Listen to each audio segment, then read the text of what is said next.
اعوذ باللہ من الشیطان الرجیم بسم اللہ الرحمن الرحیم۔ السلام علیکم ورحمۃ اللہ وبرکاتہ۔ اسٹوڈنٹس، آج ہم یونیورسٹی آف دی پنجاب کا 2016 کا فرسٹ سیمیسٹر کا اسلامیات کا پیپر سالو کریں گے اور اس کا کورس کوڈ ہے ISE 111۔ ہمارے سامنے یہ پارٹ 2 ہے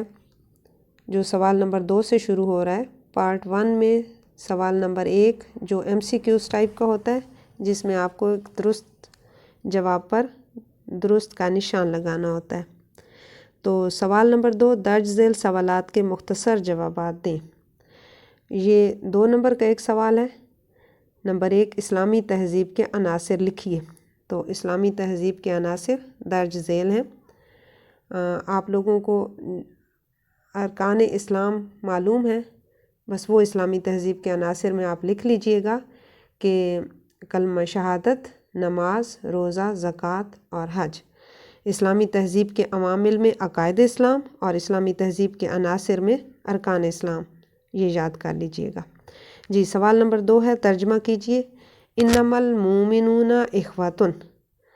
تو سمپل سا جواب ہے۔ ترجمہ، بے شک تمام مومن آپس میں بھائی بھائی ہیں۔ جی، سوال نمبر 3 ہے، سورہ حجرات میں بیان کردہ چند آداب نبوی صلی اللہ علیہ وسلم تحریر کیجئے۔ تو یہ سوال پہلے بھی آ چکا ہے اور اس کا جواب ہم ڈیٹیل میں بتا چکے ہیں کہ سورہ حجرات کے شروع میں آپ صلی اللہ علیہ وسلم کے آداب بیان کیے گئے ہیں کہ آپ صلی اللہ علیہ وسلم سے آگے نہ بڑھو، پیش قدمی نہ کرو، آپ کی آواز سے اپنی آواز کو بلند نہ کرو، آپ کے سامنے اس طرح بلند آواز سے نہ بولو جیسے آپس میں بولتے ہو، اور آپ صلی اللہ علیہ وسلم کے حجروں کے پیچھے سے آپ کو آواز نہ لگاؤ۔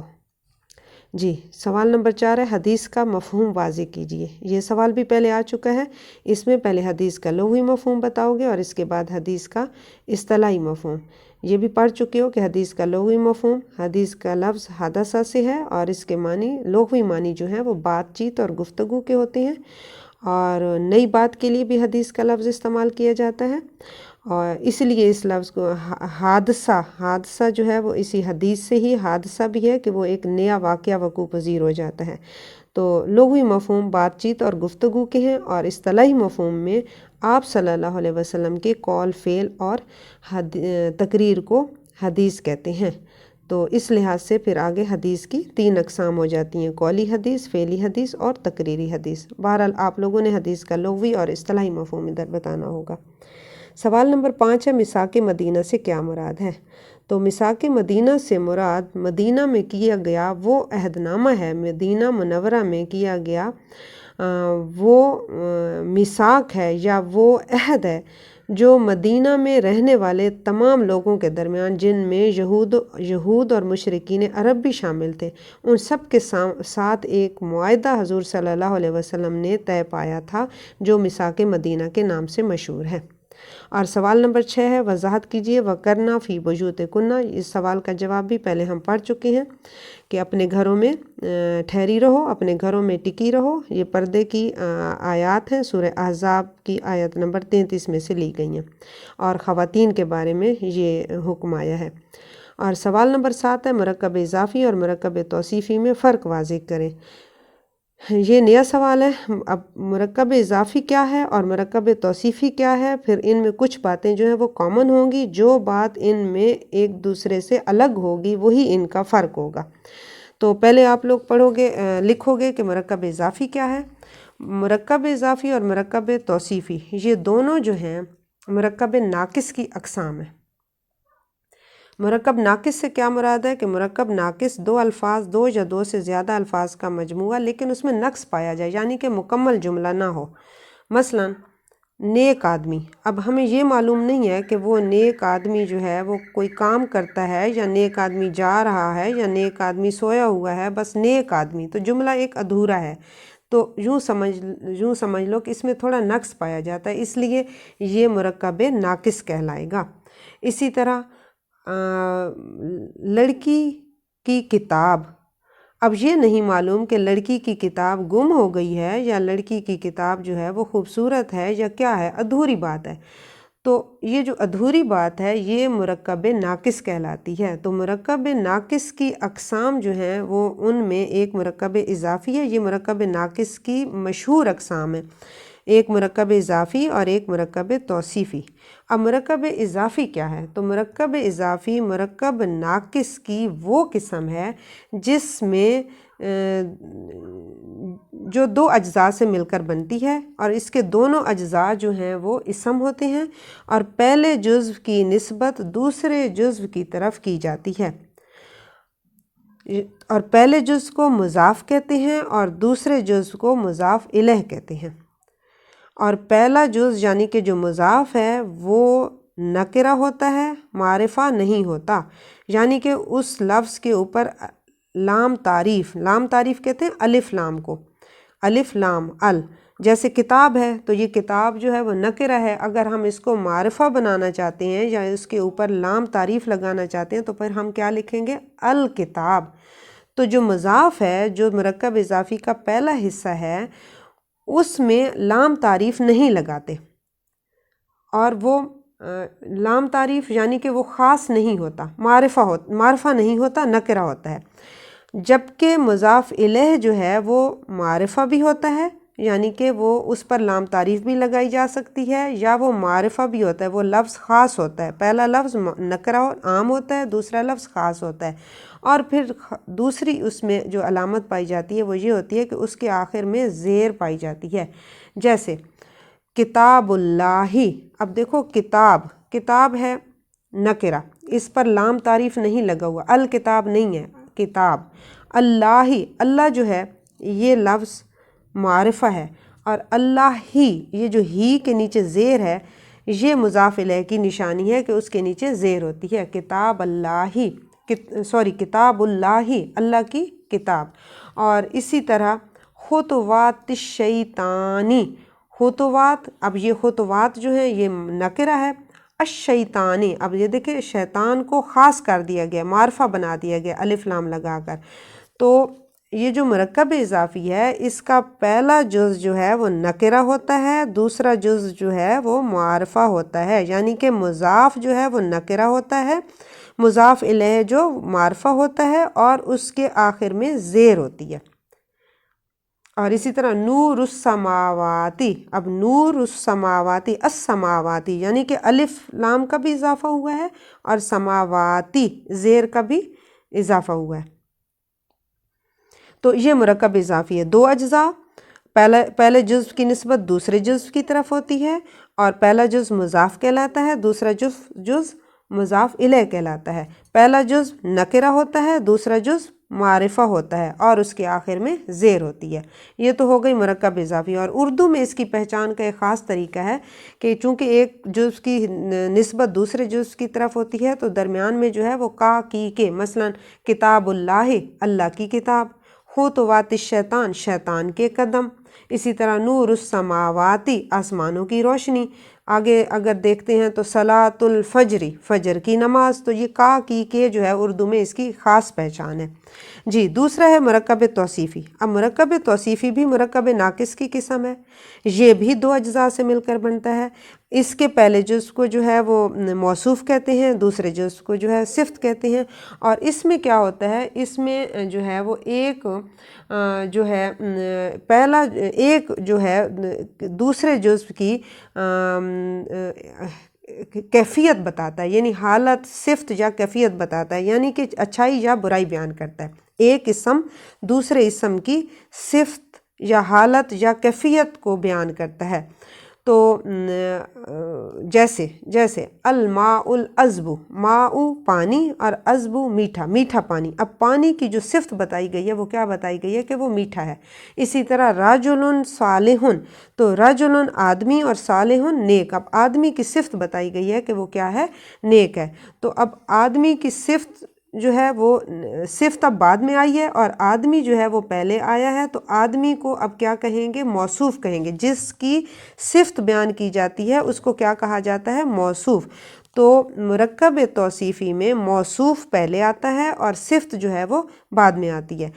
اب اس میں کیا ہے کہ موصوف اور صفت، جیسے مرکب اضافی میں کیا تھا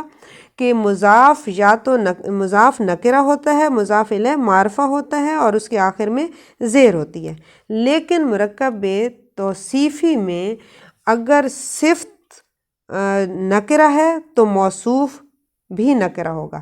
یا موصوف، چونکہ موصوف پہلے آتا ہے نا، موصوف نکرہ ہے تو اس کی صفت بھی نکرہ ہوگی، موصوف معرفہ ہے تو اس کی صفت بھی معرفہ ہوگی، موصوف کے اوپر 2 زبر ہیں تو اس کی صفت کے اوپر بھی 2 زبر ہوں گی، یعنی کہ ان کی اعرابی حالت جو ہے وہ کیا ہوگی، ایک جیسی ہوگی۔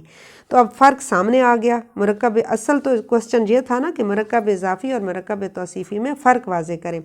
اب باقی تو ایک جیسے تھے کہ یہ مرکب اضافی بھی مرکب ناقص کی قسم ہے، توصیفی بھی مرکب ناقص کی قسم ہے، اس کے بھی 2 اجزاء ہیں، ایک کو مضاف کہتے ہیں دوسرے کو مضاف الیہ کہتے ہیں، مرکب توصیفی کے بھی 2 اجزاء ہیں، ایک کو موصوف کہتے ہیں دوسرے کو صفت کہتے ہیں، لیکن فرق جو سامنے آ رہا ہے وہ کیا فرق آ رہا ہے کہ اس میں جو پہلا جزء ہوتا ہے وہ نکرہ ہوتا ہے اور دوسرا جزء جو ہے وہ معرفہ ہوتا ہے اور اس کے آخر میں زیر ہوتی ہے، جبکہ مرکب توصیفی کے دونوں اجزاء ایک جیسے ہوتے ہیں، اگر وحدت و تثنیہ میں بھی ایک جیسے ہوتے ہیں، مذکر اور مؤنث میں بھی ایک جیسے ہوتے ہیں، اور واحد اور جمع میں بھی، یعنی کہ اگر موصوف واحد ہے تو اس کی صفت بھی واحد ہوگی، موصوف جمع ہے تو اس کی صفت بھی جمع ہوگی، اسی طرح موصوف مذکر ہے تو اس کی صفت بھی مذکر ہوگی، اور موصوف مؤنث ہے تو اس کی صفت بھی مؤنث ہوگی، اور اسی طرح اعرابی حالت بھی ان کی ایک جیسی ہوگی۔ مثلا میں آپ کو مثال سے بتاؤں کہ جیسے عذاب عظیم، اب عذاب یہ بھی نکرہ ہے، آگے عظیم یہ بھی نکرہ ہے، عذاب کے اوپر بھی پیش ہے، عظیم کے اوپر بھی پیش ہے، اسی طرح صراط مستقیم، اب صراط یہ بھی جو ہے وہ نکرہ ہے، مستقیم یہ بھی نکرہ ہے، لیکن دونوں کی جو ہے اس میں بھی زیر ہے اور اس کے آگے بھی زیر ہے، تو دونوں ایک جیسے ہیں۔ اسی طرح المسجد الحرام، اب وہ بھی المسجد وہ بھی معرفہ ہے اور الحرام وہ بھی معرفہ ہے، تو سمجھ آ گئی ہے کہ ایک جیسے ہوں گے۔ تو فرق یہی ہے کہ مرکب اضافی کے جو 2 اجزاء ہیں وہ ایک نکرہ ہوتا ہے دوسرا معرفہ ہوتا ہے اور اس کے نیچے زیر ہوتی ہے، جبکہ مرکب توصیفی جو ہے اس کے 2 اجزاء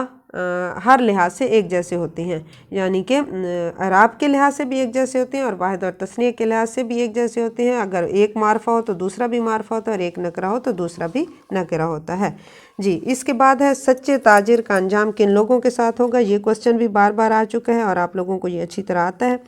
اور اس کے بعد درود پڑھنے کا کیا اجر ہے، درود پڑھنے کا اجر قرآن پاک کی سورہ احزاب کی جو آیت ہے کہ اللہ تعالیٰ اور اس کے فرشتے حضور صلی اللہ علیہ وسلم پر جو ہے وہ درود بھیجتے ہیں، اور اللہ تعالیٰ فرما رہا ہے کہ اے مسلمانوں تم بھی، اے مومنوں تم بھی آپ صلی اللہ علیہ وسلم پر درود بھیجو، اور اس درود بھیجنے کا اجر جو ہے وہ حدیث سے واضح ہے کہ اگر کوئی شخص آپ صلی اللہ علیہ وسلم پر 1 مرتبہ درود بھیجے تو اس کو 10 نیکیوں کا ثواب ملتا ہے، اور اگر کوئی 10 مرتبہ درود بھیجے تو اس کو 100 نیکیوں کا ثواب ملتا ہے۔ اس کے بعد ہے نبی صلی اللہ علیہ وسلم کی بیویوں میں سے 4 کے نام لکھیے، تو یہ سوال بھی آپ لوگوں کو، یہ جواب بھی آتا ہے آپ لوگوں کو، آپ صلی اللہ علیہ وسلم کی بیویوں میں سے 4 بیویوں کے نام لکھنے ہیں، حضرت خدیجہ رضی اللہ تعالیٰ عنہا، حضرت سودا رضی اللہ تعالیٰ عنہا، حضرت عائشہ رضی اللہ تعالیٰ عنہا اور حضرت حفصہ رضی اللہ تعالیٰ عنہا، ترتیب سے لکھ دیتے ہیں، ٹھیک ہے، یا جو بھی نام آپ لوگوں کو آئیں گے اسی طریقے سے آپ لوگوں نے لکھنے ہیں، رضی اللہ تعالیٰ عنہا بھی لکھنا ہے اور اس سے پہلے حضرت بھی لکھنا ہے، ٹھیک ہے۔